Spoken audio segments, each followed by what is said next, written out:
Оқиға кәдімгі оқиға емес. Менің кішкентай кезімде сенсорный телефондар, жалпы телефондар болмады, ал кнопкалы телефондар бағалы зат болып есептелді. Сосын түрлі түсті, үлкен аппараттар шыға бастады. Сол кезде мен ең заманауи телефон алуды армандайтынмын. Маған 16 болғанда, ата-анам маған iPhone сыйлады. Мен оған ғашық болып қалдым. ВК, Фейсбукта отыру, сабақтың үстінде видео көріп отыру, мұғалімдердің айтқан тыңдамауды бастадым. Жаңа телефоным мені көп қуантпады.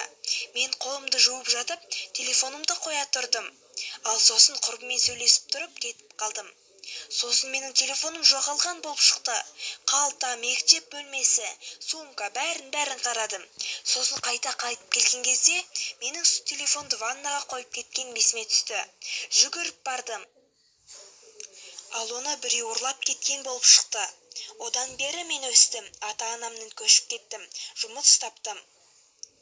Ал оны біреу ұрлап кеткен болып шықты. Одан бері мен өстім, ата-анамнан көшіп кеттім, жұмыс таптым. Енді мен iPhone-ның жаңа түрлерін жыға салысымен аламын.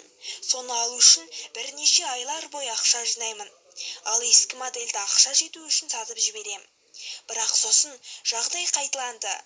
Мен iPhone-ымды магазинде ұрлап алды. Дүкеннен шығып, машинада отырғанда мен iPhone-ның жоғалғанын ұқтым. Менің көңілім қатты түсті. Ал осы айда iPhone-ның керемет қайталанбас жаңа модель шығатын болу керек еді. Ал бұрынғы iPhone-ды жоғалған соң, оны сата алмадым. Сондықтан мен машинамды не де болса сатуға бел будым. Оның орнына арзан көлік алып, қалған ақшаға көптен күткен телефонды алдым. Сосын бұған ата-анамның қатты түсінбеушілігі танытылды. Олар менің қалай машинамды сатып iPhone алғанымды ұқпады. Бірақ мен не де болса өзім не істеу керек екенін білемін деп ойлаймын. Достар, егер сіздерге видеоны арнаға жазылып, лайк басуды ұмытпаңыздар. Көргендеріңізге, назарларыңызға көп рахмет.